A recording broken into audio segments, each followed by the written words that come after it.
understand. They might be drinking. They might be on something. When people start like touching me, I'm like, I want to say hello to everyone. I swear to God, I want to say hello to everyone. I'll put them in a queue. Here's your number. I do. Here's your number. I should get a number. Number 46. You're a producer in that like scene right now. Yeah. Where do you think it's? Where do you think it is, and where do you think it's headed? It's needed a little kick in the ass. Look, all right. You all right? You sound like you sound. Because I think I'm peaking.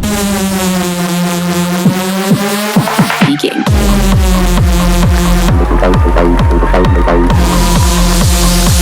Welcome back to the I'm Peaking podcast. Question of the day.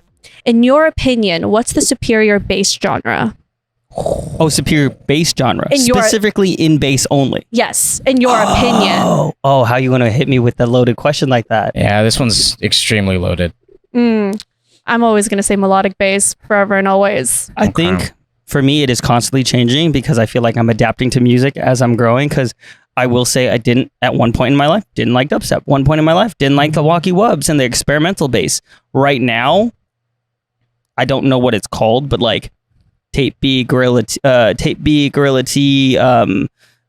that wonky wubby, sippy, that kind of vibe is what I'm space bass. Space bass. I'm gonna go with the more probably underrated answer here, which is future bass, because future bass during the 2015-2016 era. You know what? If you bring that up, if you're gonna bring future bass into the conversation, I'm talking like the Wave Racer, like that kind of future bass. Fair enough. Very like more video game sounding kind of bass. You know what I mean? What? I have to change my answer then. Future bass. It just stays at the top, period. I'm always going to go back. Yeah, Grant, Grant's great. Think like oh, dude, Grant's so good. Anything from, what's the game? Rocket League. Yes, Rocket League. There you go. There you go. He's like, duh. Thank you. I'm taking some of the cred on this because I have a song in there. So. Wait, which one? Yeah, Break Me. That's from Rocket League. Yeah. I can't think of one. Come on, bass Daniel. It's kind of hard when you like kind of like love all of them at the at the same level. First thing that comes to your head. Huh? First one that comes to your head. You know what? I'm gonna have to say, choose the one that you make music. Choose that one. Yeah. Why? But why would I choose that one if it's not really like the by far like the best one? I can't really think of. Why aren't you making I think your we favorite put him one? to the spot. He's freaking out. Yeah, I am freaking out a little bit. The favorite is always in motion. Yeah. There's a time and a place. Right. Yeah. Right now it could be Wook bass. Yeah. In like 2 hours it could be left field. What is left field? What is it's pretty much space bass. What do you find yourself listening to the most consistently? Fuck, right now like Levity's pretty much like on so on the space yeah, effing. So what would that, I don't even know what effing would be classified as. Would that also be like? There's so many. Yeah, I don't know. Yeah, something along the sides of like the 140 currently, because there's so much variety in that specific like subgenre right now. Yeah, I would say that's probably around the superior side. Yeah. In 2 hours it could change though. Just saying. Absolutely. Yeah, I was gonna ask why those genres of bass, because I would say like for future bass, I just like that. First off, it hits the nostalgia for me for like video games, and then also most of it is like very happy sounding. If you know me, you know I like happier sounding music, so it's very like. Yeah, Mickey knows anytime like a really cutesy like future bass song comes on, she's like, "Oh, Devin's song. Yeah, Devin's gonna like this." I think to answer that question, I feel like right now the reason that space bass is hitting so hard for me and maybe for a lot of people is it's just so playful. You know, it's like such a like I'm gonna throw drum and bass in there too, and I'm gonna throw in actually no, that's all I need to throw in drum and bass and like Wook. It's just playful. You're just having fun versus heavy dubstep. You're just going so fucking hard, and then melodic dubstep is very emotional. It's feeling. I think a lot of people just want to have fun right now. You know, like they're just like playful. That's why the drum and bass I threw into the thought process too. It's just like people want to dance. Well, people also we move in waves, right? And everything is kind of in some ways a response to what happened before. You know, and I think a lot of times what we like individually and even culturally is sometimes a response, you know, or a reaction almost to what we just saw. So like when things are kind of more heavy, whether it's headbangy heavy or like heavy emotionally, then you'll go through a phase where it can feel fresh and exciting to have things that are a bit lighter on their toes, you know? And so I think, you know, it always oscillates. Yeah, hence the time and a place, you know. Yeah, Absolutely. like right now, I guess you could say like from like the general audience that's what they're currently listening to could be that Wookiee or space bass. Yep. But like a few years ago, it was that like modern updated bro step. Yeah. I guess drum and bass would also count too. Yeah, Like, absolutely. Then I actually would change my answer then to drum and bass. I'm surprised you didn't choose that one. Yeah, I was a little confused. I changed my answer to drum and bass then because that drum and bass is technically what I started like listening to EDM on. Like that drum and bass is like I would listen to that on the way to my baseball games, like in high school, and it's just been such a like treat to see it grow and just really like flourish in the way that it has over the last couple of years. So. Yeah. Makes me sad when I think about the fact that we missed Fox Stevenson's show. No. Fox Stevenson was Stop here. bringing it up, bro. I'm sad. Don't bro. want I'm to already talk about it. sad. We don't want to Stop talk bringing it about up. it. It's fine. Fox Stevenson came and played here in LA while we were at EDC, so we Oh. couldn't go see him. Yeah, that's an L. And I'm just like, It's an L. Yeah, dude. I did one show with him, probably like, oh my God, it must have been like 2018. I had barely played any live shows at the time. And it was cool. It was actually really cool. He's such an awesome dude. I was sandwiched between him because it was like a Fox sandwich. He did like a live band set, and then I played, and then he did like the DJ Oh, set. whoa. Or maybe vice versa. Whatever it was really cool. Interesting. Yeah. sick. Interesting. How about you, Sam? What did you say was the superior bass genre right now? In your opinion. I can't say superior because it's like asking a chef what the superior food is, you know. I mean, like, you know, there's, but I also understand that's kind of a cop out, so I'll try to give you something here. I oscillate like when I got into making EDM. I mean, for me, always my favorite stuff is always music with melody. It's just kind of who I am at the end of the day. I also love to party and have fun, like with my friends, and like when that's the vibe, I love like fun shit. I'm definitely not trying to like have my friends over and like cry. So I get that too, you know. So I also understand a lot of people do, and that's awesome. And it helps. It's good because the music I make works well for that context. But I don't know. I like it all. I like contrast, and you can see it in my sets too. I'll go from 100%. something really like emotively heavy to something fun. As far as what I'm digging right now, every once in a while I like see an artist and I'll be like, oh, fuck, I want to like drop everything I'm doing and do that, you know. And then like it takes my buddies like being like, Sam, don't Chill forget, out. you've got a thing going here. You know, you try to bring in a little bit. I felt that way for a bit when maybe like last year when I was listening to Enzo a lot. I think what he's doing is really exciting. It's interesting because I think what he's doing is, in a way, it's melodic bass, but it's not cry bang. You know, it's totally different. I love, to your point about the bass stuff, I watched Dimension at Starbase. And I was like, I'm going to quit everything I'm doing and do this. I thought that was really cool. Dude, yes. That was a great set. Yeah. He's really good. Yeah. Yeah. You know, I'll always see things that are exciting. Yeah. I don't know. Those are the first two that came into mind. LS Dream, that kind of stuff, I think. Ooh, even what Martin Liquid Stranger is doing, I think that stuff's really cool too. Yeah. Yeah. It's all fun. Mm. Yeah. Well, let us know what you guys think is the superior bass genre. We'd love to hear it. In your opinion. I'm going folk based as a self plug. 100%. Oh Yes. yeah, We're gonna touch on that. I gotta know exactly what that means. I got you. Yeah. We'll get in there. Well, on that note, who do we have here on the podcast today?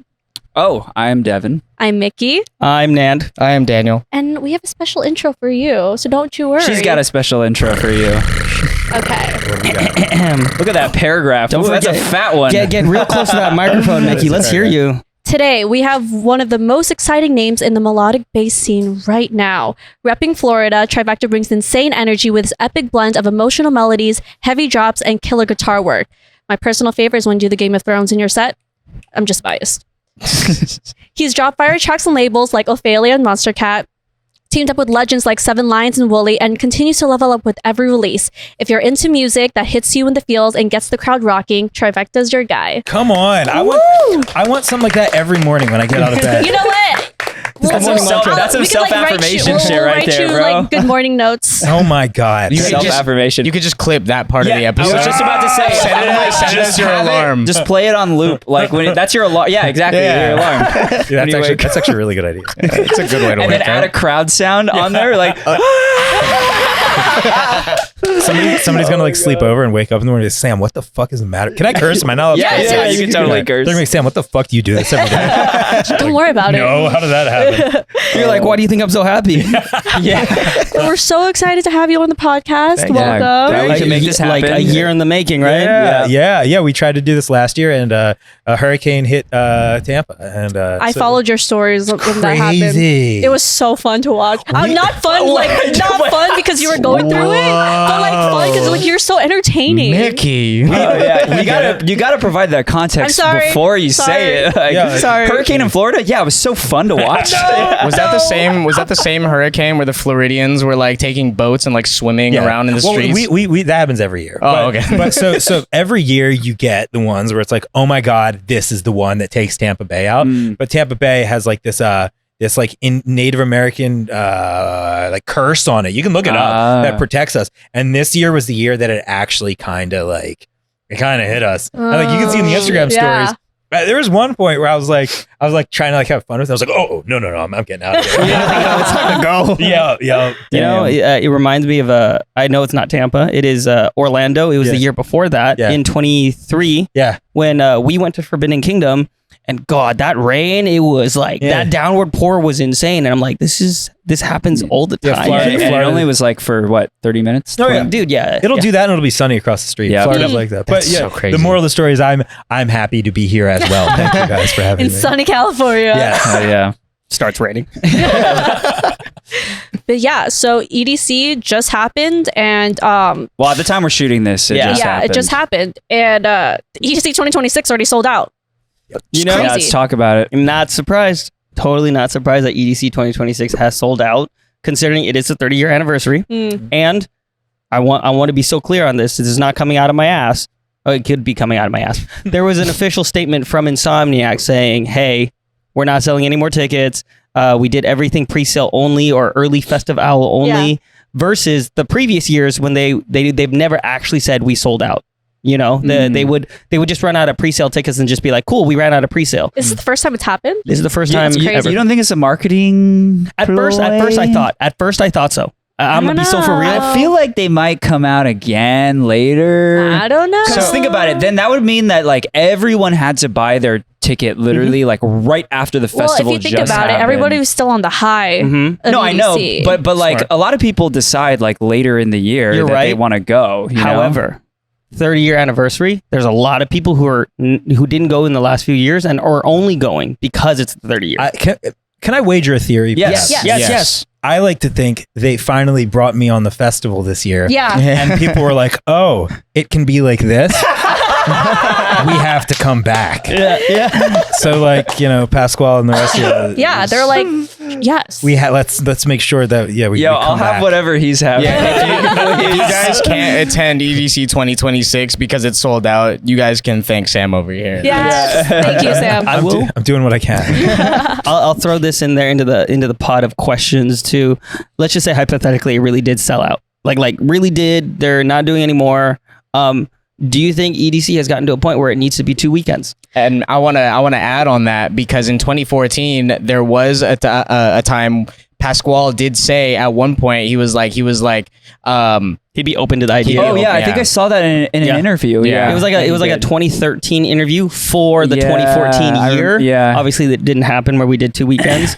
But it was definitely a topic of discussion at that time. Yeah, and I definitely think EDC Vegas is now at the current level of like pulling a Coachella for sure. I do think it's starting to get to that point. Yeah, I feel like EDM is even, obviously we're too biased, but like EDM has become making its mark again in mainstream. So I feel like it can. I mean, since like... don't forget 35% of Coachella was EDM, EDM artists. So. Yeah, it's an interesting point. It almost kind of felt like EDM obviously had its big like early 2010s big like pop moment, and it kind of felt like that was past, but it almost kind of feels like it's happening a little bit again. Yeah, cool. I'd Good say for so. us. Yeah, I wonder if we'll start hearing like more EDM on the radio again, kind of like how we did back in Imagine hearing Excision on the radio, bro. No, but you know, dude, that's like literally how I got like really into it is when I heard Spectrum, Zed's Spectrum played on Kiss FM, like on the radio. Just like after high school, like one time I was like, you know, just got my license, I was like driving around my new car. Yeah. And so it was like they were playing it back then. Yeah. They were Damn, playing Clarity on the radio, like, It was definitely the more poppier stuff though. Yeah. for sure. But it was like that we talked about gateways in like one of our previous episodes. Like it's kind of like the same thing, right? So Sure. I feel that. You can see that. Do you think it would ever get to a point where the less popular stuff does get on the radio Yeah, like and gets Trivecta, broadcasted? Yeah. Yeah. 100%. maybe. I feel like the radio is always going to lean towards the pop. That's true. Even when EDM was at its like radio peak, it was still the poppier songs. Yeah, that's true. Guess you got to do pop now. Yeah. Speaking of EDC though, the Rave Momo. Have you guys heard about that? The internet is split. Sam, have you heard about that? Very controversial. Yeah. I did see he knows. that. He knows. The internet is split. The internet is pissed. Wait, so first thing though, I want to clarify something. Is this like a trend or is this one person? Okay, It's one person. Okay, It's one person. Apparently, what do I know? Allegedly. Allegedly, said Momo was like encroaching upon people, which to me pushes it into like, if you're actually actively like, getting really close to people and freaking them out, that's where I feel like, all right, don't do that. Yeah, I agree. But also, I could, if not, and they're just kind of in a costume, maybe people are blowing a little. So I don't know. I guess it depends on the facts. Just to kind of inform people what Rave Momo is, if you don't already know, it's like that long-haired Japanese, I don't know if it's Japanese, I think it's Asian demon. Filipino. It is. Yeah, Filipino demon thing. No, that's Filipino? Mumu. That's Momo. Also a demon. Yeah. It's like it's this like scary mask thing with a big smile, giant eyes. It's like pretty like, creepy. Long If you face. can put it on the screen here, Dev or Robert, please do. It's pretty creepy. Like, don't get me wrong.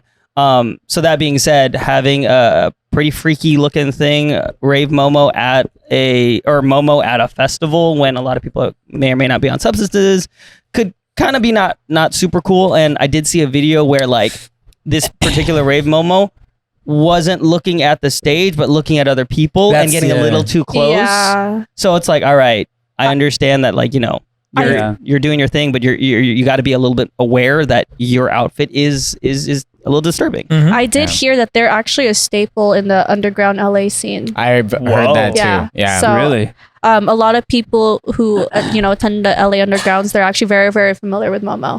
The first time I met Momo was actually at Escape. I thought it was just a Halloween costume at first, but I Yeah. guess not. Oh, this is like a normal thing. Yeah, apparently she's been around for a while. Is she under I the think it's mask? a he. I'm It's a I'm he. not It's sure, a he. but Momo, the character, is a she. Oh, yeah, That's yeah. why that's Yeah. So I was actually at Rave Wonderland earlier this week, and I was talking to some of the people who work there, and apparently they've been talking about this topic all week, and so they were asking me like what I thought about it, and as I was like trying to explain like how I felt about it, it is a very tricky like conversation because it's like on one hand like this person has expressed that this is like the thing that makes them feel confident and whatever, so like that's why they choose to wear it, and then obviously on the other hand you have everyone else who is like, okay, well this makes me feel very uncomfortable, like I don't feel safe around this, right? And so it's hard because it's like, well, like on one hand my first instinct is to be like, well, I mean, if it makes people uncomfortable, I think you should like choose either a different mask, or you should like find a way to make it more like accessible, like put some sunglasses over like the eyes or something so that it's less creepy. But then you know what I mean? but then that's also like just going against like their entire goal in the first place, which is Exactly. So so then it leads me to that point, which is like, but then now it's like, okay, well, this is a community of acceptance. This is supposed to be like something where like you're supposed to do what makes you feel in your most confident self, and you're not supposed to like feel like other people's opinions about that can dictate how you feel about yourself. So it's very conflicting. Like it can be hard to like dictate which one. Yeah, they did come out with like an apology statement. Yeah, I have that entire thing. I screenshotted it just in case. But I'm not gonna read. They came out with a second one yesterday. Yeah, I also yesterday. Oh, okay. I didn't get that The one. Momo apology. Yeah. Sounds like an this emo is band. honestly, this is extreme. This is a lot to read. I don't know if you guys can see this, but it's Yeah. Yeah, it's pretty it's a long. What's whole the lot. gist? The gist is basically like addressing the monster in the room. The Momo in the room. That's great. Is that something you came up with, or is that on their No, part? it's they said it. That's clever. It's basically just coming to terms with like the fact that there is a lot of hate surrounding this topic. Just going kind of just proving their side, as in like, you know, like why she does it, you know, why it makes her feel comfortable, and then, you know, just, I wouldn't say necessarily like apologizing, but also saying like, you know, like this is freedom of expression. I am expressing myself, and like I wouldn't take any of it back. But also apologizing for potentially making people feel uncomfortable and voicing the intentions of like, I wasn't actually trying to get in anybody's space, but if you perceived it to be that way, I was just dancing in the crowd. But then there was also the fact that they even said it, they were staying in character, which is also kind of creepy. It's a you know, it's So I mean, so this is where it gets tough, because it's like, and another thing is like, you know, something like Escape, like 100% understand. That's what I was gonna ask you. Like that. Like no one should really be complaining, in my opinion. No one should really be complaining if it's Escape. EDC, like other festivals that are not centered around, you know, Halloween or like any sort of horror, like I don't know if there are any other horror holidays out there, but like if it's not centered around Halloween, then I feel like there's definitely a better case to be made that like, hey, maybe choose a different mask, or like make it something that's, you know, not going to creep people out as much. But yeah, again, it's a tough it's a tough. So sorry, this wasn't yesterday, it was 3 days ago. So they also talked about how there was videos of them chasing or following people, and Momo said, to be frank, I am incapable of chasing anybody or running, because in real life I am handicapped. That means I cannot run nor have the energy to waste chasing or stalking people, because walking around the area to get to the next stage is already exhausting for me. Yeah, probably bad knees. So again, like this is where it gets really tricky, because now we're just distinguishing between like two people's perception on something. So we're like having to separate, like, okay, his perception is like, okay, I can't do that. I can't go around, like I wasn't meaning to like, you know, creep anyone out or like purposefully do that. But then you have other people who are like, oh, well, you know, they were following me, or like they were doing this, and that could just be their perception of maybe it. Somebody's like, yo, he was walking all weird, creeping me out, and he's like, yo, that's literally how I walk. And it's how do you, why are they following me? Like, I've been walking from this stage to this stage, like, because I was also going to that stage. Yeah, you guys just have a very similar taste in music. Come on. But like, for example, it's like when people have like, maybe like someone has a perceived like bad interaction with like one of us, right? Where they're like, oh, I didn't, you know, this person was like kind of an a-hole because like, you know, they were this way, or like, but like for us, maybe it was like, oh, we were in the middle of like talking to someone else, and then they got interrupted. Like, we're just talking about differences in like the perception here. Exactly. And it's like, which one is correct? There is no correct one. You know what I mean? I will recognize one thing. Let me ask you the question first. Is Momo actually based off of like real like horror lore? Like oh, so it's Japanese folklore. Yeah. Okay. That's also something to add in. That like for some people, that is the nightmare they grew up with. Like it's a very real, scary thing. So like, yes, makes you feel comfortable, makes you feel confident. Yeah. But if you did one of the Thai horrors, I'd be terrified of you no matter what perspective it is. Yeah. You know, like we're at a festival and I see, oh God, there's one that I don't remember its name, but it's about this mother and it's terrifying looking. If I saw that at a festival, I don't care how sweet you are, I'm going to be scared because I grew up with that nightmare, that horror. That's fair. Yeah. I'll always advocate for freedom of expression, but I also do believe strongly time and place. Time and place. I think it's kind of just like an awareness thing, you know. It's like you have to, at least if you're gonna go in doing that, like you have to be aware that there's like, yeah, you do have freedom of expression, but there's probably going to be backlash because more people than like less are probably going to feel uncomfortable or just not feel right around that. It's a read the room kind of thing. I look from our limited perspective. Like I don't want to say I'm in a position to say you can't do that. You know, I wouldn't do it. And maybe it's a kind of a time and a place. Like if would you wear it to, you know, I don't know, somewhere you're going to freak people out. Maybe not the best idea. Yeah. I guess it comes down to like, there's a level of awareness that every raver should have that, you know, you're going to a festival. The underbelly of festivals is a lot of people are on drugs. You just have to know that. You just have to be aware of that. I don't care if you're a new raver, an older raver, or you're against drugs or for drugs. You got to be aware that drugs are happening at this festival. Yeah. So you got to be aware that your presence can affect their you know, their, I don't know what the word is. State of mind. Another side is like, personally, I wish like horror movie stuff scared me more. I feel like if I saw it, my first instinct is like, if I saw Momo, I'd be like, that's pretty sick. Yeah. But like, I also try to remember that like, if enough people are saying this makes me really uncomfortable, I try to believe them, you know, that perhaps they're experiencing something that I'm not sensitive to. And, you know, give that, you know, all right, if enough people are saying this, if they're describing a feeling that I don't necessarily understand, but try to believe them, you know, if this is really freaking a lot of people out, maybe it's not the sensitive thing to do. Yeah, I agree. That's a really good point. Cause like, despite Momo's intentions, you're still freaking people out. And there's videos, there's like a couple of videos that are going around of Momo doing the stay in character kind of thing, where they're kind of like staring very, very creepily. And then there's ones where they're like just dancing and going feral like any other ravers, like underneath that costume. I've seen the plur with Momo. I've seen that too. And it's like if you stay in character and you're acting creepy and someone perceives you as creepy, then you know that's what's going to be perceived. But if you're dancing around, then that's all. Then you know that's probably what's going to be most preferred in that scenario. That's why I said like I think if you just throw some sunglasses on there, it would be like really funny. You know, it's also it's the stare and head tilt that kind of creeps like the stare and head tilt is gonna freak anyone. Yeah, so throw some sunglasses on there, and then it's like. Yo, I'm not gonna lie. When I was a kid and I dressed up as Michael Myers for Halloween, I would totally stare and head tilt at people. That's what always does it. Yeah. It's creepy in every scenario. Every time. Yup.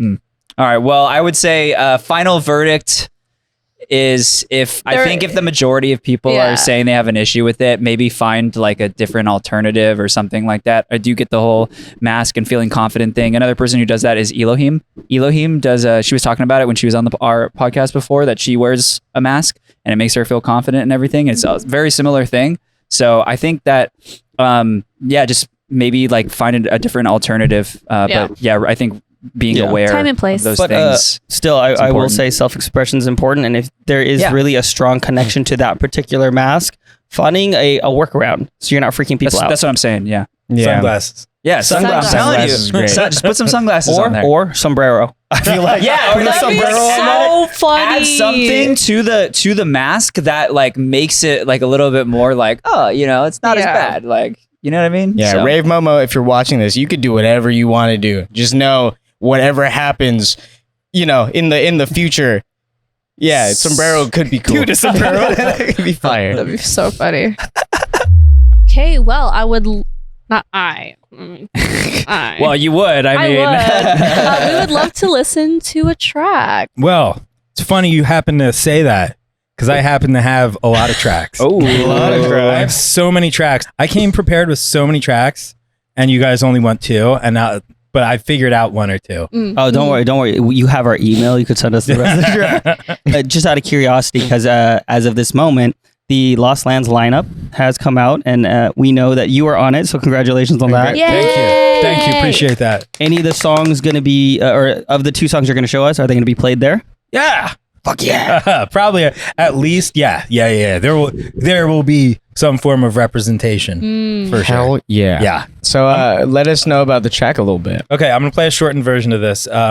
This one's a banger. This is with Jason Ross and Last Heroes. Oh. Three very good friends of mine. I love this song. It's like think early 2010s big chord uplifting house music. It's not like look, like I've been saying this forever. Melodic stuff doesn't, I mean, and there's such a big time and a place for sad music. It's some of my favorite music in the world, but it doesn't always have to be sad. It can be kind of uplifting too. And speaking my language. You were saying that. And this definitely has that kind of energy for sure. I love it. It's rough. It's not done. This is not the finish. I'm showing you guys the unfinished version. Exclusive. And this is also, I kind of cut a little section because I was going to put this in a live set. So like this is a little shorter version, but I'll play it. Do I just hit play? Just in time for Lost in Dreams. Yeah. You're going to hit play, put the volume all the way up on your phone, and we can adjust it over here. All right. All the way up? Yes. Yep. Okay, you guys ready? Yes. All right, Fuck yeah. This one is called Escape. It's with Jason Ross and Last Heroes. Ready for some happy vibes. Ooh, the little ambiance. I've been playing hide and seek, living life inside. I love the vocals already. I've been hoping endlessly to find a way out. Standing in the shadow that you left, carrying a conscience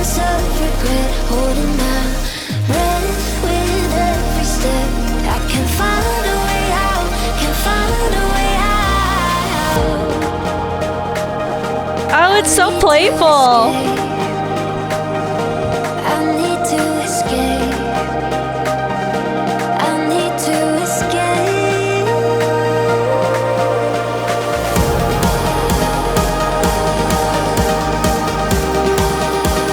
Oh yeah, it's definitely got that early feel.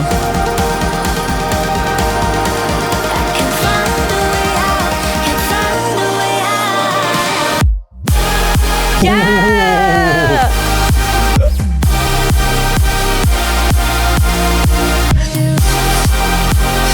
I love you guys so much.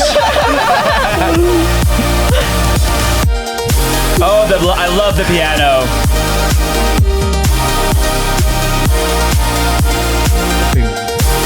Oh, goosebumps. Like, oh my God, I love you guys. Thank you for being here with me. I love you. Forget about her. I love you too. If you're here with your best friend. Woo! I need to escape. If you're here with your best friend, give them a big hug right now. This is like some healing music for sure.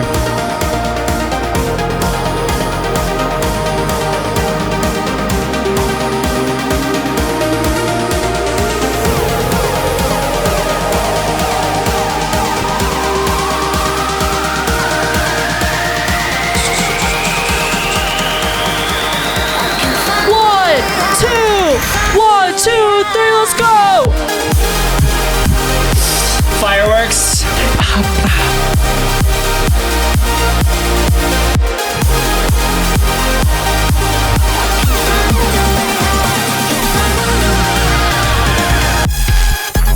Oh! Oh, the switch up?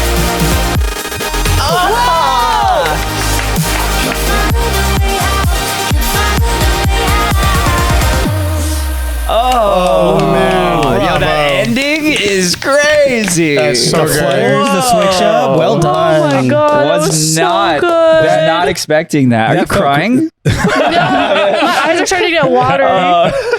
Well, you guys just made me feel very good about that song. Hell yeah! So thank you, Yeah. guys. It's such a banger. Yo, Jason and the Last Heroes boys are so talented and are just also some of the best people I know and some of the funnest people to hang out with. We just all really get along, and it's just been such a breeze. I always see the videos of you guys like on a Zoom call. And Oh you my guys are just God, making we have it's so stupid when we do Zoom. What was it? Who hopped on? I think like Jeff hopped on the Zoom call, and like I was on with like Jason and Jake Kill the Noise, and we're like, yo, we should all put on the like filter so it looks like we're wearing suits. And like Jeff like comes on and he's like, wait, what's it actually kind of looked like we were like wearing suits. Yeah, we took this meeting very seriously. Yeah. Like this is important. He just comes in, he's like, what the fuck is going on? Is this an intervention? But yeah, I'm glad you guys like the song. Yeah, So dude, good. amazing. I can't wait to hear that at Lost in Dreams. Oh yeah, that's right. Lost in Dreams is like around the corner. Yeah, Next you're not playing it though, right? No way. Definitely not. Oh yeah, of course I am. Yeah. Yeah. Yeah. Oh yeah. So like speaking of collaborations, Yup. you collab with a lot of people. What do you value in like most in your collaborations? Because you've done it with Seven Lions and Yeah. Excision and like a bunch of all these people. Oh, I have a follow up to that question too. Look, there's a lot of really cool things that you can have in a collaborator, right? Talent is obvious. You know, you want somebody Obviously. good at what they do. One thing though that I'll say is when I made the song "Feel the Vibe" with Kill the Noise, Jake is I consider myself just lucky to like I talk about him in every interview because I look up to him a lot and he's just been such a great influence and great friend and creatively with Feel the Vibe, something that I really appreciate about him as a collaborator that I always answer this question with is he empowered me to do things that my little brain filter would have shut off. They would have shut down. Like we were playing with the song, we were taking it in one direction and I started like kind of like playing some reggae. I used to play in like when I was younger, I played in like a reggae band. And sick. And I started playing like some reggae chords and like I never think to be like, oh, maybe I should try to include that in my Trivecta stuff. You know, I'm always like, that's just so far away. And Jake had the foresight to be like, Sam, lean in, try that, keep going. And he's like, dude, that's sick. And then and I had a reggae bass line and he doubled my little reggae bass line that I did with his fucking Kill the Noise, whoa, whoa, whoa. And it's like, oh my God, like he was really pushing me to not only dig deep and like, and lean into my things that I would have normally maybe shut the door on, but also we surfed the wave of the song and kind of, instead of forcing it to be something, kind of just let it be. I'm so lucky to have so many incredible collaborators, but that was a more unique thing that I thought was pretty cool as far as what I value in a collaborator. Yeah, he's empowering. Yeah, I love that. Yep, love that. But not blindly, because you can blindly empower too. Yeah, it's like specific to you. Like he was able to like read what you were good at, and like something like he kind of recognized this thing that you didn't think was like something that could go in the huge in the song. Exactly. And there's and if you do that, like if you do that without like a sense of nuance, I mean, sure, you guys all know it's like, you know, if you have like somebody around who's just like too encouraging and it's like, hang on, you're gonna make me do something really bad because you're just gonna tell me all my shit's great. Toxic positivity. Toxic, that exactly. And he's not that at all. It was like, you know, he'll be the first to be like, yo, this shit fucking sucks. Yeah, you just want real with you. Yeah, exactly. You need like genuine, authentic feedback, not just a yes man or someone who's here just to glaze you. Like, don't get me wrong. So like having that group of cohorts, friends, peers, whatever you want to call them, who are there to help you like grow, celebrate your wins, mourn your losses, call you out for your bullshit. Yeah. Like, if it's bad, they'll tell you it's bad. If it's good, they'll be like, hey, no, that's good. Let's empower this. Let's see where this can go. Those are true friends. Yeah, and that's how real growth happens, I think, too. Yep. So I think that's a really, really valuable thing. Like, you want those kinds of people. Absolutely. I can see why like that would be such a thing that you would value. I did. Yeah. There's a lot of things that like also there are other things about other, you know, like you work with Jeff with Seven Lions and like you make something and it's like, it really makes you raise the bar of what you're even just how good things sound, you know, because Jeff's always kind of been a little, I guess, step ahead of everybody sonically, you know. So like I you know, Light in the Dark, I sent him like the drop idea and it comes back and I'm like, how the fuck did he make it sound like that? I was like, well, that's a little way bigger. You know, like you have people like Wooli who are just great collaborators because Wooli's like very much like, all right, what do we got to do to get this done? He doesn't dilly-dally, you know. So there's everybody, you know, you have different things from different people, you know. Follow-up question about collaborators, and because there's songs where you have one collaborator, songs where you have two collaborators. I know you've done a lot of songs where you've collaborated with multiple other artists, not just one other. How do you navigate that? Like what's the big difference? Because obviously working with one person, big difference between working with two other artists, three other artists. So there's like the obnoxious example, which was like Island, where it's like first thing that came to mind. Yeah. So it's like, and at the time, I like how it's obnoxious. I mean, come on. I mean, at the time, it was very much. There were only a few songs that really did that at the time. Yeah. But, you know, I want to say "Cold Hearted," the Kill the Noise, the Seven Lions song, was one of the first that went from melodic drop to big dubstep drop, and then we did it with Island, and it was just like that. As far as how that works, you know, you got like me and Jeff working on like the melodic parts of the song, and in comes Wooli with the fucking steel chair. Yeah, and he's got like his own project file, and he's just like, here's your whoa. And then, you know, and those are great too because you just have such different perspectives. Jeff's on FL, I'm on Ableton. Wooli's on Ableton, but on a PC. I'm on a Mac, so like it's all just sharing stems, like bits of audio. You know, project files can be a mess. It gets trickier when you get into bigger ones, like with Pantheon, with like 7 or 8 people. Oh, yeah. It's a lot of cooks in the kitchen. And for those, you designate a project manager, somebody whose job is to simply collect everything. First time around, it was Jason Ross wearing the construction hat. Second time around, it was Andrew Bayer. It takes a special type of person to be the project manager. Oh yeah. How does it feel to know that Island is like one of the staple EDM songs? Yeah, we couldn't have expected it. I still remember playing it at a sweaty nightclub in Tampa with no vocal and being like, guys, a better song, Seven Lions of Wooli, and people are like, oh, it's really hot in here. And like now it's like turned into one of like I guess more like the recognizable songs in EDM. It's great. It never fails. It's one of the songs I don't know when I'll take it out of my sets. The last maybe year I've been doing it with the clarity vocal, and it just hits every time. And that's been sort of something that has showed me the difference between my perspective and the fan perspective, because there have been so many times where I'm like, yo, I've played Island Clarity probably like 70 times now, and it's like, you'll get comments on TikTok and or Instagram. People will be like, "Oh my god, I hope he plays Island Clarity." I'm like, "All right, okay, all right." You're listening to the people. Yeah. You forget. Like, I bet. I mean, it's a classic. Yeah. You forget when you're playing the shows and you hear the set every night. You hearing it every night is not the same as the fans hearing it every. Because they only get to hear it every once. I've thought about that too. Like just artists, creators, all the above. It's like we go to a lot of festivals. We see a lot of people. You play the same music over and over again. The fan, they see it once. Yeah, exactly. They're only seeing it once. The next time could be like in 6 months, a year. We forget that so much. It's I mean, I think about when I go see my favorite bands that are not in EDM, I want to hear the big songs that I know by them. And as an artist, I'm like, I'm gonna give them something different tonight. Like, where was that song I really liked? It's just like I haven't seen it this other 15 times you've been playing it during your tour. That's why after parties and 2-night stands are fun. Like when we did 2 nights at the observatory earlier this year. And it was like, okay, night 2, let's do some that was a challenge too though, because it was an album tour and there were plenty of people who only went to night 2. And I'm like, well shit, if I'm gonna switch it up a lot, I got to make sure I'm still giving these people enough to. After parties are good though, because after parties it's like, all right, we already played. Yeah. More freedom. After parties are fun. Yeah. So you did touch base that you used to be in a reggae band, but then also in a previous interview you mentioned that you grew up with the Grateful Dead, Dave Matthews, and you even Phantom of the Opera. Yeah. Wow. Jesus. We did our research. Yeah. Oh, dude, we channeled our inner Sean Evans. Yeah, we're like hot ones. What was Sean Evans? But what other artists inspired your current sound? Oh my God. Current. I mean, it's hard to say current because a lot of the things that inspire the current sound are probably seeds that were planted very early that sort of kind of just worked because my favorite moment in the live set right now is during the song "Find My Way." I do a 3-minute guitar solo, and it's a bold move. And when I was first going to do it, I was like, "Oh shit, I don't know if this is going to work." That's a long time. 3 minutes. That's a long. But so I came from a jam band background. Grateful Dead and Dave Matthews Band were my 2 favorites, and those songs I played in a band like that, and we would play an hour-long set that was 2 songs. So so.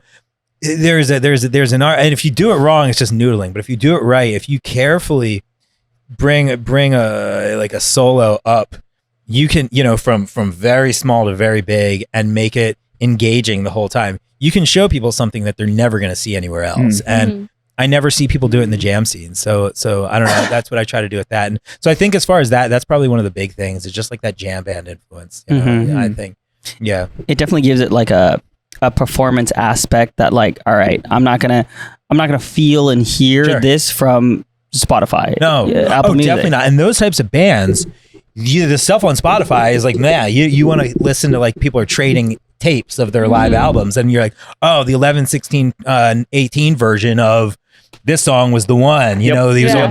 And like, there's something about when somebody's taking a solo and it's.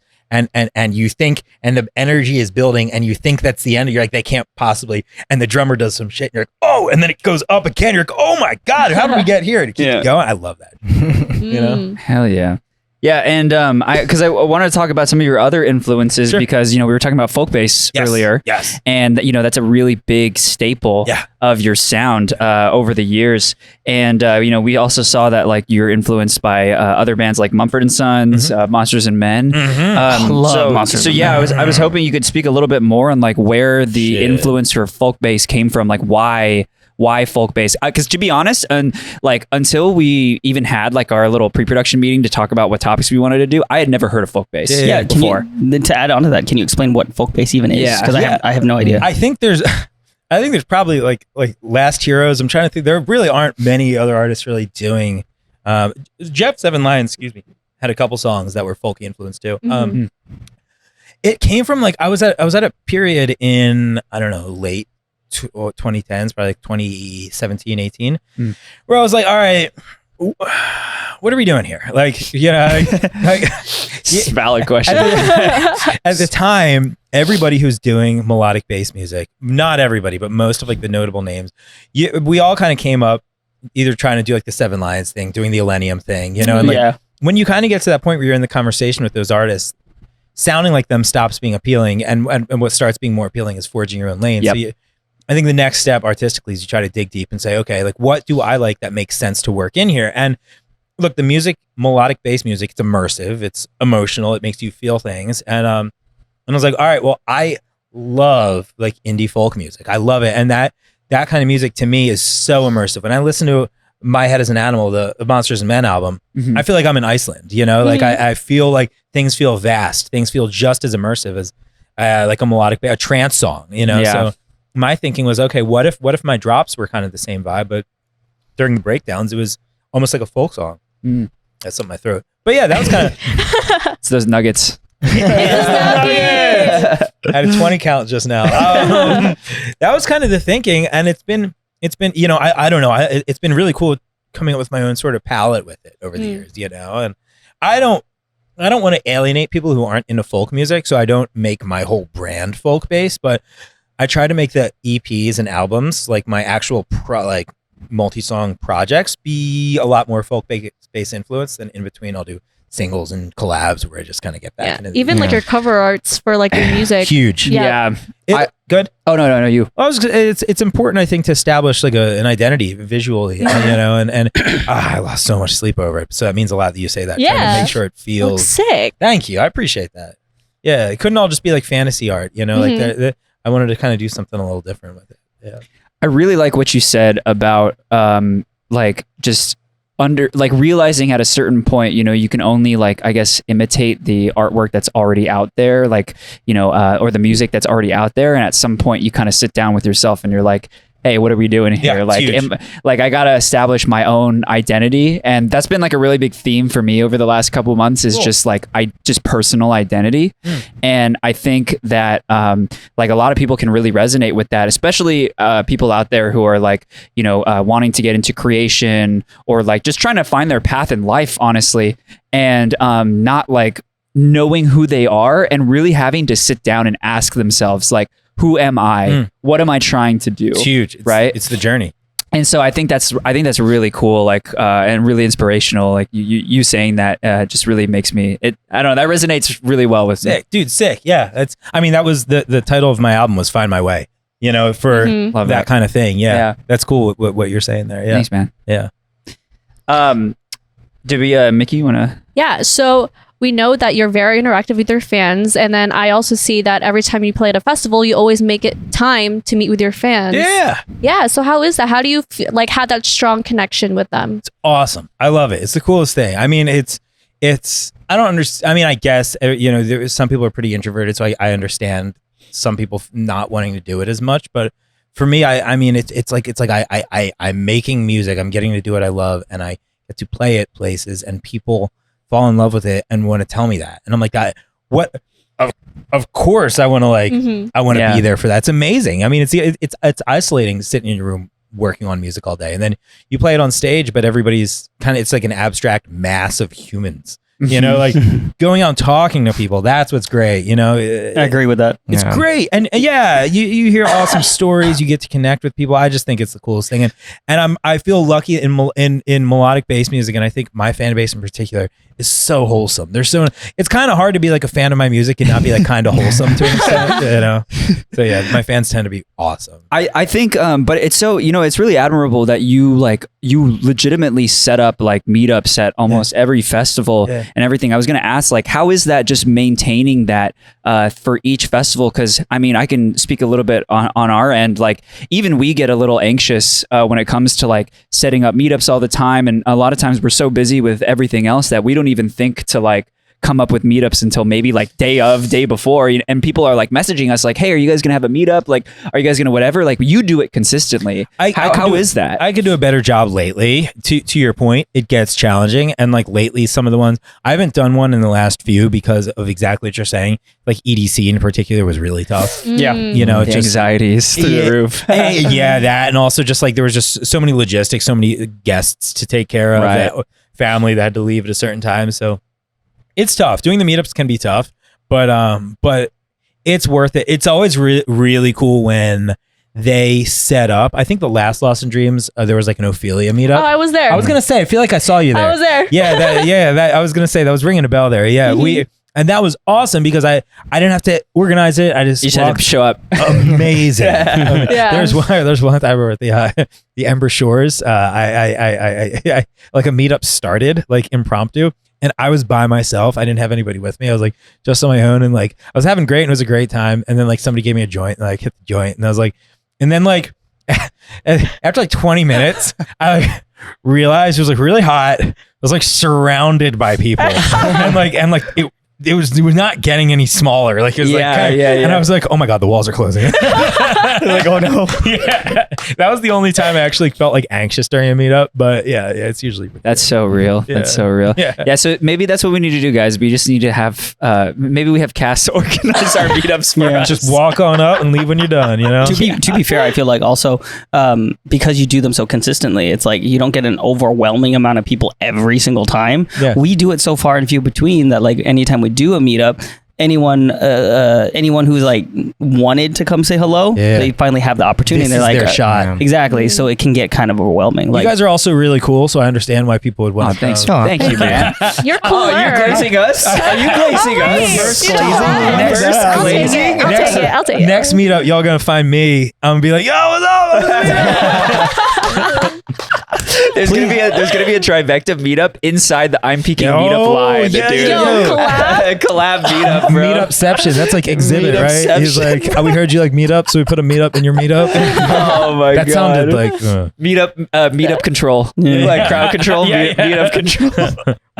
With doing them so frequently, have you gotten used to having that many people around you? Because I know with us, it could get very, very anxiety driven sometimes, being around that many people at once, and not trying to like you try to not overthink. Like, am I doing something wrong? Will they think I'm a dick?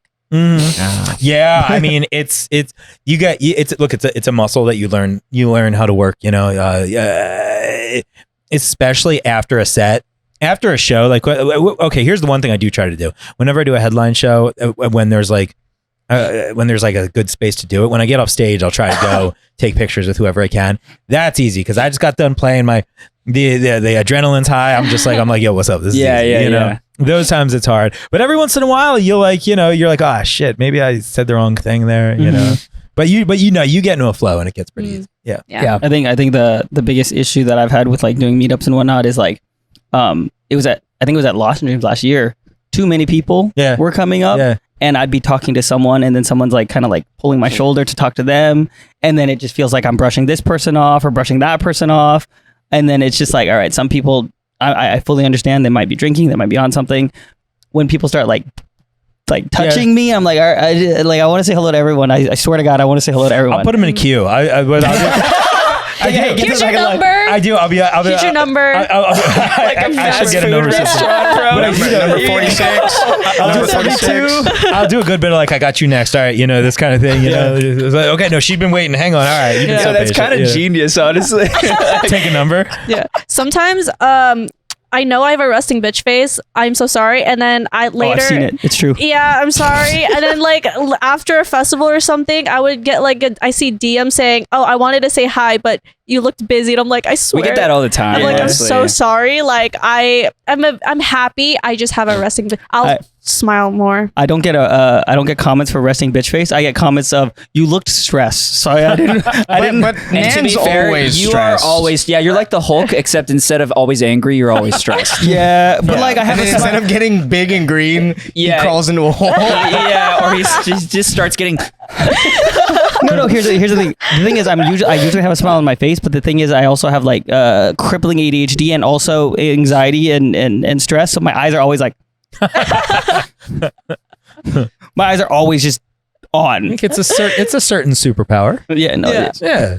So like now, like I just like tend to smile more. I like feel fit because I'm not a bitch. I promise. I'm just She listens to sad music all the time. So that's it. That's what that's what does trauma. Love how you resting sad face. Yeah, I love how you had to promise that you're not a bitch. It was. Yeah, never mind. That's a great note to end the segment on. Yeah, it is. Yeah, never mind. So I think I have a question, an interesting question. Where do you think the state of melodic bass is in 2025? Great question. There's a lot that could be said on this. Where do we start?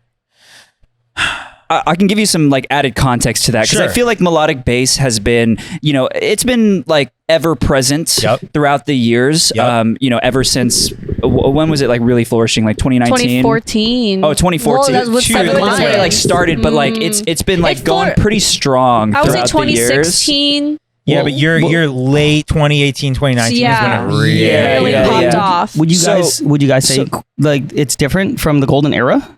Yeah, for sure. Yeah, it's definitely different now. So I'm just wondering, like, what you think as someone who's you're a producer in that like scene right now. Yeah, where do you think it's? Where do you think it is, and where do you think it's headed? It's needed a little kick in the ass. Look, all right.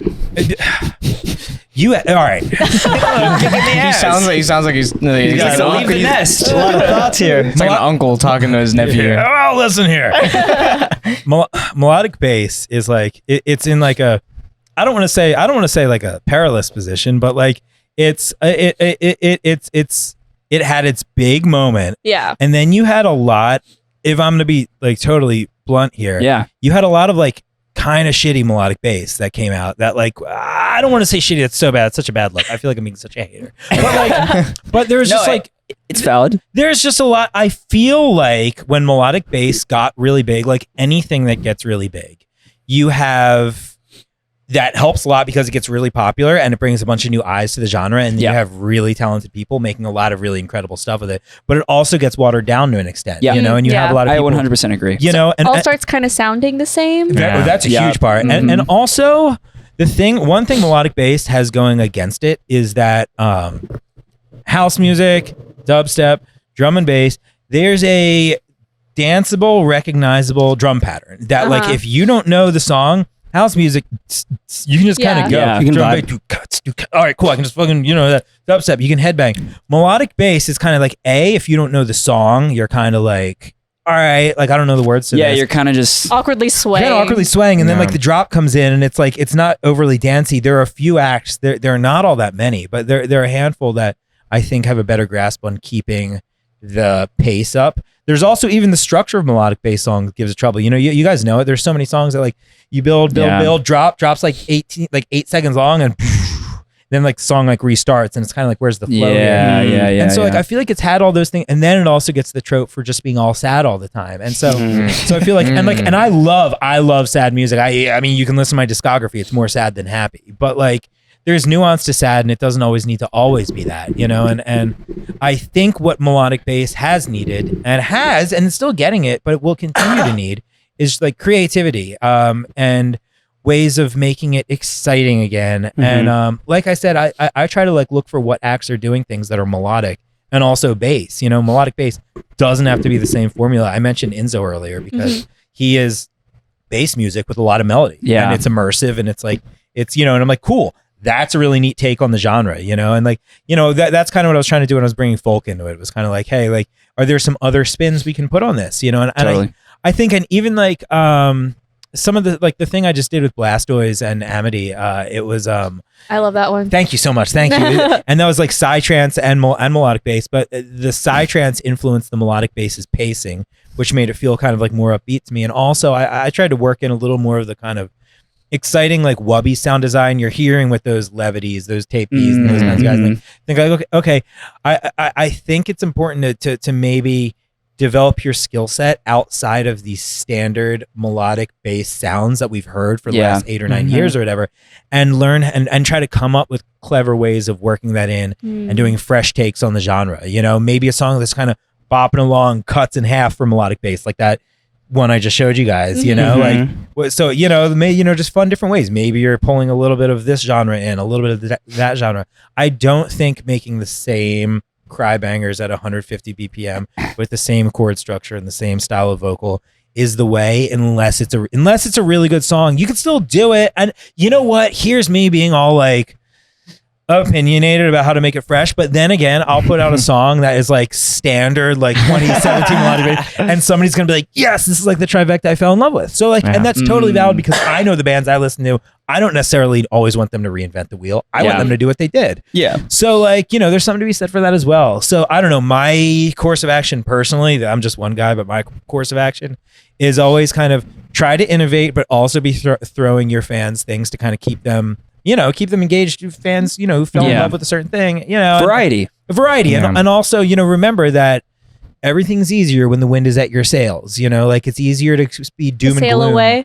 Ooh, shit. That was good. Wow. Good job, Mickey. Yep. Yeah, round of applause for Mickey. When you're making melodic bass music in the middle of the pandemic and it's like the biggest thing that everybody's listening to at that time, it's really easy. And, just like if you're making kind of like wubby or like fun stuff right now, it's going to be a lot easier because that's kind of where people's heads are at. Where things get kind of interesting is when that sound isn't in the spotlight as much. And then it's like, what do we do here? I like because I feel like what you said about that too is like, sorry to like bring up Super Smash Bros. They relate, but like in the Super Smash Bros community, I play a lot of Super Smash Bros. And I watch like a lot of competitive play, and the commentators a lot of times will talk about like, playing characters that are like characters to play that are you have to have good fundamentals for, right? And so it's kind of like what you're saying about like, don't just make melodic bass, like work on your fundamentals so that you have different avenues in which you can make different types of music instead of just the one. That would be like a competitive player like only playing one character forever and like not adapting and learning other characters to know how to play those. Like, so in case there is a character that they play against that is their character is a bad matchup for, they can play someone else, right? So it's kind of like that. That's the way I think about it. I know, it's brilliant. I mean, exactly what you're saying. That melodic bass is, I think, a genre that benefits from cross-pollination. You know? Yeah. It's about what can, if you're a one-trick pony, you're just kind of making rehashes of things that everybody else has made, and then it's like, all right, what are we doing here? Yeah, it's kind of comparable to like the old bro steppy vibes of Skrillex getting a modern spin retake and now getting like that. Yeah, sure, it's wubbier, but like that more like alley cat bro step vibe. I don't know if you really. Sure. Yeah. Dude, an interesting point to that, like alley cat stuff it's melodic bass music. Yeah. It's like it's melody and it's bass music and it's not your same kind of thing. And like to me, that's exciting. Yeah. That's interesting. Yeah. Go ahead. There was a comment you made about danceability and like I don't know where the voice is going. Yeah, that's happened before. No, it's a common thing where artists will come on and if someone's talking on this side, they'll Jai Wolf the whole episode was like, who's talking, bro? Yeah, there was a comment you made about danceability in the other genres, like like drum and bass, things of that nature, and like bringing this into the melodic dub melodic bass scene. And it's just interesting to see because it's like, that's how you can spice it up. That's how you can like still keep it the same, but also, what was it? I think the term is nature and nurture, where you still take care of your fans who love everything that you're already doing, but also creating that variety so you can bring more people in and you're constantly evolving. I love that. Yeah. Huge. Yeah, I mean, you can see what you're saying about danceability and just pacing is a big thing for live sets too. Melodic bass is, I think, the hardest genre to produce and also to make a live set of, because y'all know you go to a melodic bass set, unless they do it just right, it's going to feel like karaoke. I agree. Or the thing where it's like, all right, sad song. All right, headbang for one song. All right, sad song. It gets very formulaic. It's very back and forth. Again, what are we doing here? So you got to come up with ways to keep it. The genre is not. Look, the genre. Look, it's not. It's there's nothing wrong with it. It's great. But it needs us to keep being creative with keep it. making it creative so that people can enjoy it. There was one more thing that you said about like, unless you know the song, it's hard to like really enjoy a live set. It comes into that mindset of like, when you bring that danceability and that variety, it makes it fun so that I can just dance around and enjoy. Like I won't need to have a connection to that song. I won't need to know the lyrics by heart, versus some of the 2018 era of like too many melodic bass artists and songs out there where it's just like, unless I have that connection with this song, I'm just like, this sounds like everyone else. If there's nothing, then it's like, all right, here's just another then song. There is no connection. It takes away the magic of it, right? And if I go to like a house show or something, I don't need connection to any of the songs. You're just gonna be I'm just like, yo, here we go. Yeah. So melodic bass has a unique challenge in that sense, for sure. Love it. I mean, the payoff is great. The payoff, if you can do it right, you'll get somebody walk up to you after the show and say, your music changed my life. They'll say it's not something I was just dancing to. It's something that like is it's. So like the payoff is really high, but you got to do it right, and it's a challenge for sure. Yeah. Maybe we should do fan questions before we hit that other question. We got fan questions Let's for go. you. Yeah. Let's go. All right. Right, so I got to Is that the choose. sound effect for it? trying to do air horns. I don't know if they sounded like air horns. Yeah, no, oh, there you go. Thank you. Thank you. Ooh, okay. You gotta learn I the got a good layers thing. Oh, no, still can't do it. Yeah. No, layers we had on previously, and he's like, he used to be a beatboxer before he was doing his Schooling live everybody. music stuff. Yeah, no, he was schooling me. Yeah. Yeah. You had a pretty cool sound earlier. Oh, the little. Ooh. Thank you. Thank you. You should sample that. Just put Daniel's that shit on signature. Splice, yeah. All right, I got a quick one. All right, yeah, well, I'll be quick on Scotty Brown 182 wants to know. We need to know his all-time God favorite damn steak it, seasoning. that. Favorite steak seasoning? I was gonna ask that. All right, easy. Heights Meat Market, High Roller. Sorry. Shout out Heights Meat Market in Tampa. It's a perfect seasoning. Nice. Yup. Heights Meat Yeah, we Market. got a High food Roller. question after we I finish got a fan good questions. one. That's why I wanted to go last because it was going to segue. Damn it. Sorry. Damn. I got a good one. All right, what you got? Cosmic Daydreams is asking, if you could just describe yourself as an animal, what would it be and why? A raccoon. A raccoon? A raccoon. I love that. Interesting. Wait, do you have a flip of Pedro? Please say yes. What? Pedro. Mickey. I ain't never heard of that in my damn life. You've never heard it? No. It's literally of a raccoon spinning in Oh. a circle. Oh, shit. And I gotta show you. Okay. I'll show you later. Okay. All right. Okay. SJ Mag 22 asks, how did you come up with the name Trivecta? They don't think that you've shared that story yet. There would be no way of knowing. Oh, so it's still a mystery. Is that your white wave saying it was from the Twilight Zone? It's a tale for another day.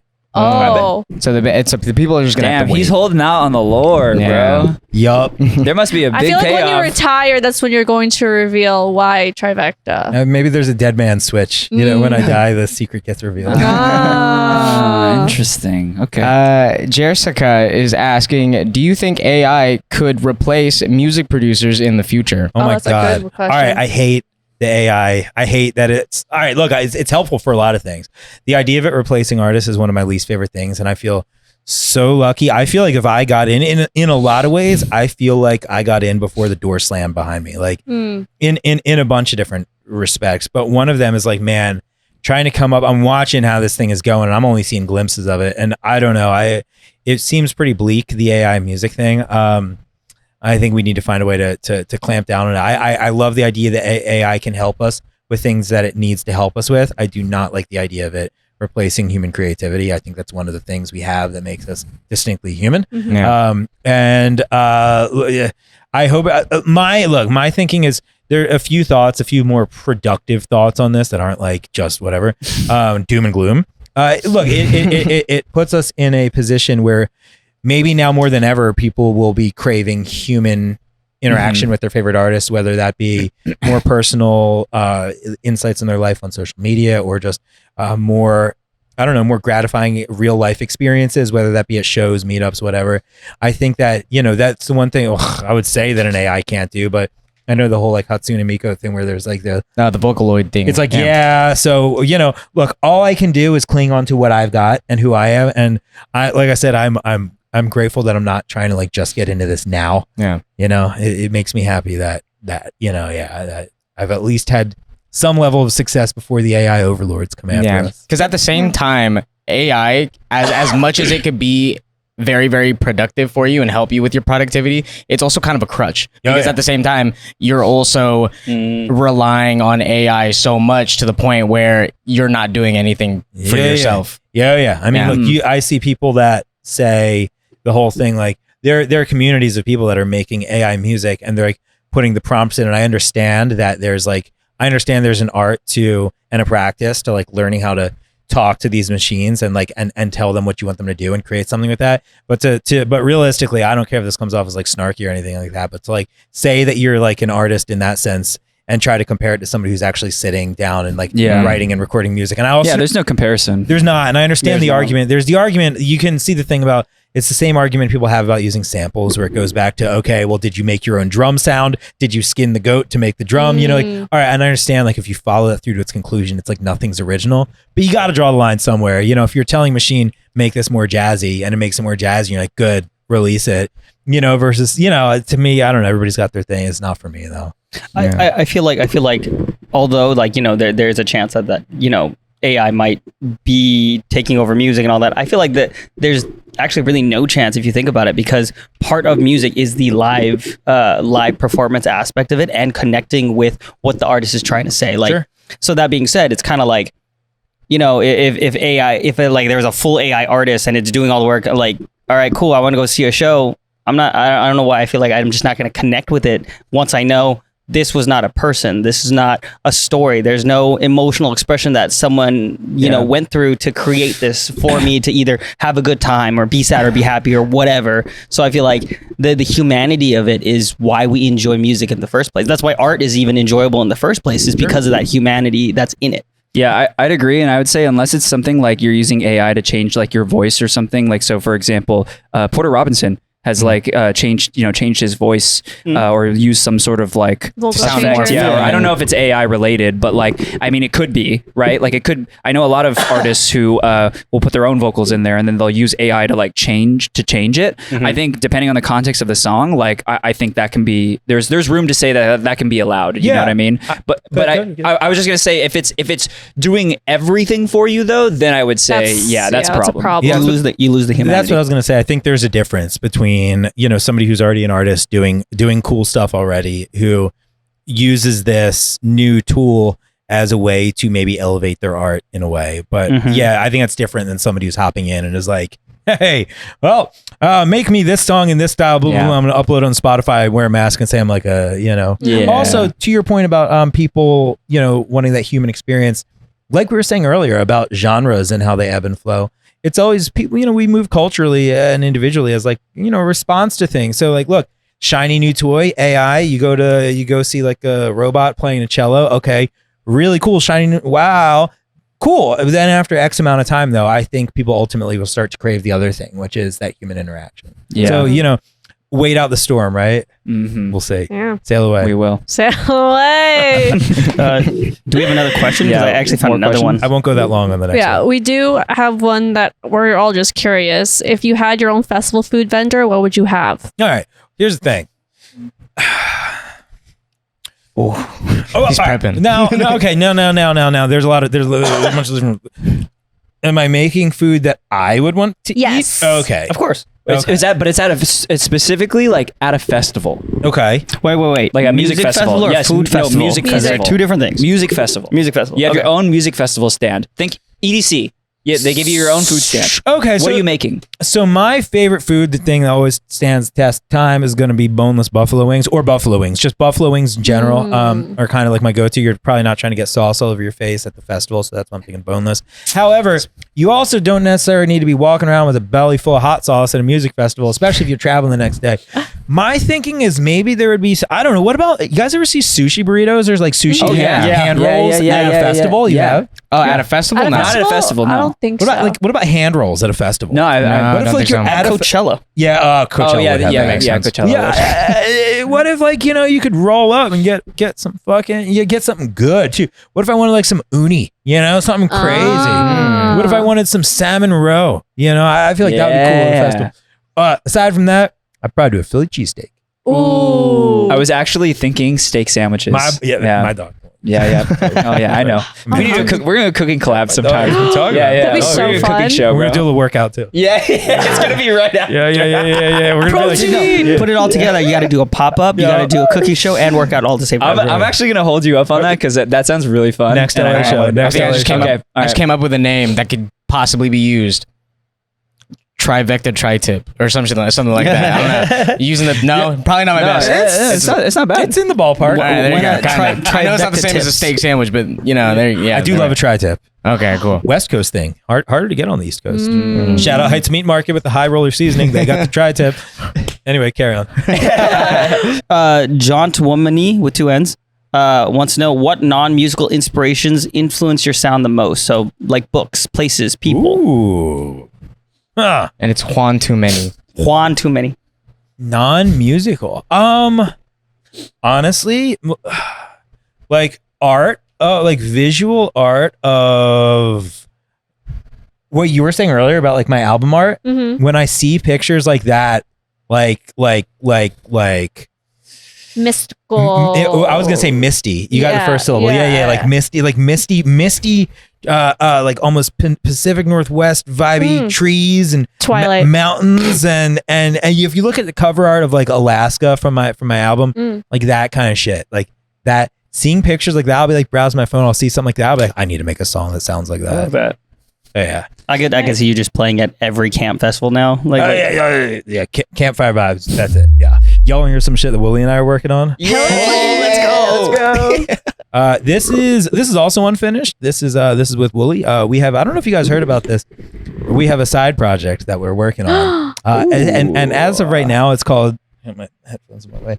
As of right now, it's called Sam Adams because I'm Sam and he's Adam. He wanted it to be called Weed. So we.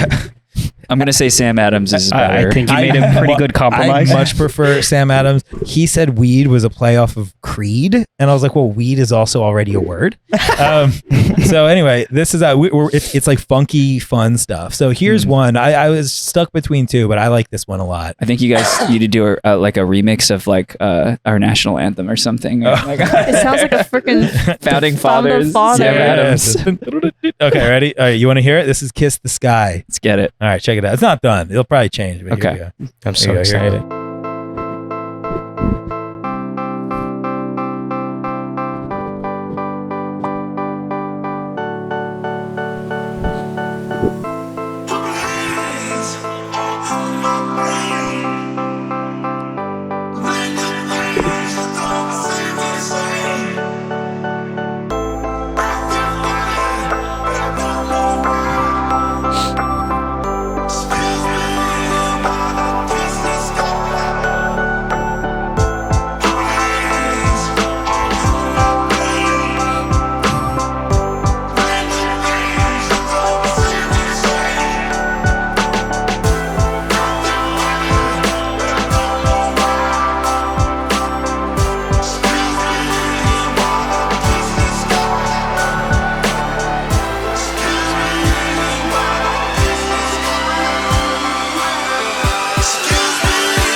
my god.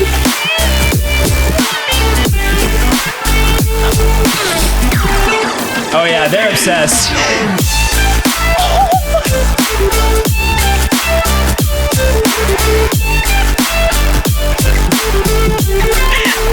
Yeah, that's so, oh. Okay.